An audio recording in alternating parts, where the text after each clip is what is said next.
जंगल में काली घटाएं छाई थी। तेज बारिश लगातार हो रही थी। बारिश का पानी रानो चिड़िया के घोंसले की छत से टपकने लगा। टिप टिप टिप की आवाज पूरे घर में गूंज रही थी। धीरे धीरे पानी घोंसले में भरता जा रहा था। तभी रानो चिड़िया की नींद टूटती है। अरे, पानी हमारे घोंसले में घुस आया है। कुक्कू, गुड़िया, बेटा जल्दी उठो, पानी तुम्हारी तरफ बढ़ रहा है। वो दोनों बच्चों को जल्दी से अपने पंखों में समेट लेती है। हे भगवान, मैं इस अंधेरी और बरसती रात में कहाँ जाऊँ? मेरे दोनों बच्चे नींद में हैं और बाहर तूफान मचा हुआ है।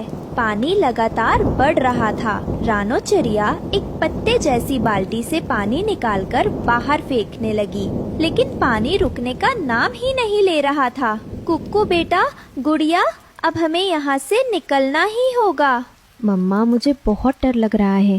हाँ मम्मा, ये गरजते बादल मेरे कान फाड़ देंगे। अरे डरो मत, तुम्हारी मम्मा तुम्हारे साथ है। चलो मेरे पीछे आओ।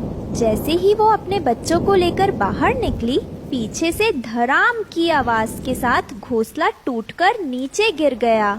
हे भगवान, तेरा लाख लाख शुक्र है, तूने हमें बचा लिया, वरना अभी अभी हम सब इस गिरते घोंसले के नीचे दब जाते। बिजली चमक रही थी, गरजते बादल जंगल को हिला रहे थे।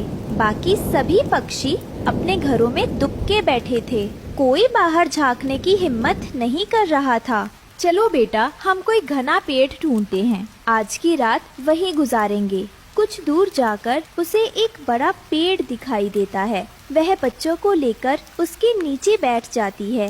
मम्मा, मुझे बहुत ठंड लग रही है। मम्मा, मुझे तो खांसी भी होने लगी है। रानो चिड़िया ने पंख से कुकू का माथा छुआ। उसका पंख तपते हुए जैसे जल गया। हे राम, कुकू, तुझे तो तेज बुखार है। ऐसे कैसे ये रात गुजारूं? हमें किसी के घर मदद मांगनी पड़ेगी। रानो चिड़िया अपने बच्चों को लेकर सबसे पहले तोते के घर जाती है। तोते भैया, दरवाजा खोलो, मेरी मदद करो। अरे रानो चिड़िया बहन, तुम्हारी हालत तो बहुत खराब लग रही है, लेकिन मैंने कितनी बार कहा था कि अपना घर पक्का बना लो। अब देखो। भैया, मेरे बेटे को बुखार है। आज की रात हमें अपने घर में रहने दो। न न, मेरा घर बहुत छोटा है, इसमें जगह नहीं है। दरवाजा बंद कर देता है। रानो चिड़िया मायूस होकर कबूतर के घर पहुंचती है। कबूतर भैया, मेरे घर की छत टूट गई है, मुझे अपने घर में जगह दे दो।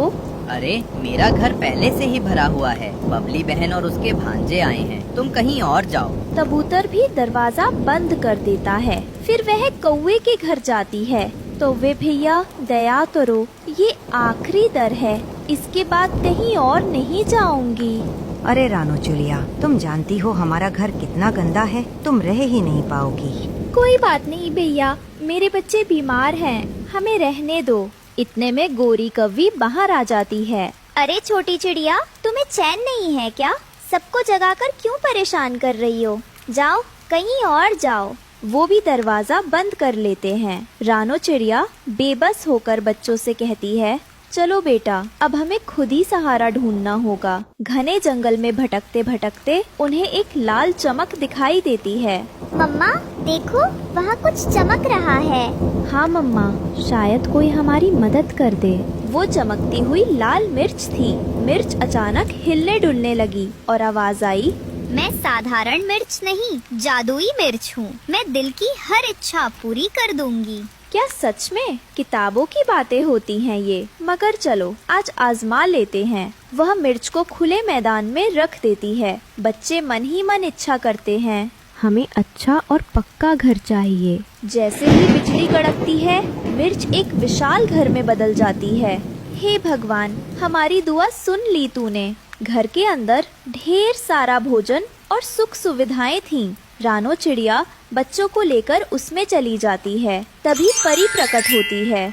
कुकू, तुमने घर तो मांगा, लेकिन अपने लिए दवा क्यों नहीं मांगी?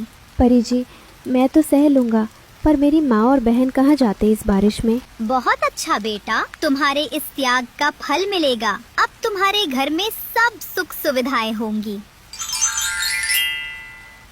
धीरे धीरे बारिश और तेज हो गई। तोते, कबूतर, कौआ सभी के घर टूट गए। वे सब भटकते भटकते रानो चिड़िया के विशाल घर के पास पहुंचते हैं। अरे अमीर पक्षी जी, हमें अपने घर में जगह दे दो। दरवाजा खुलता है और अंदर से रानो चिड़िया बाहर आती है। ये मेरा घर है, आप सबका भी। यहाँ कोई अमीर गरीब नहीं, सब बराबर हैं। सभी पक्षी शर्मिंदा होकर सिर झुका लेते हैं। बहन, जब तुम मेरे दरवाजे पर आई थी तो मैंने बहाने बना दिए, कहा कि मेरा घर भरा हुआ है, लेकिन सच ये है कि मेरा दिल छोटा था। माफ कर दो मुझे।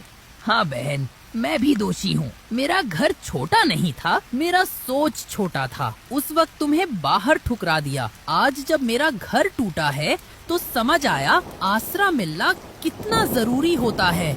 रानो, मैं तो हमेशा तुम्हें ताने मारता रहा, तुम्हारे गरीबपन का मजाक उड़ाता रहा, और आज देखो उसी गरीब समझी जाने वाली रानो के घर मैं आसरा मांग रहा हूँ।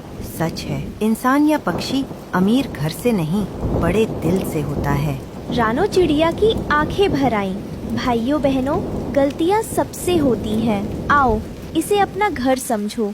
सब पक्षी घर में आते हैं, भोजन करते हैं और रात हंसी खुशी गुजारते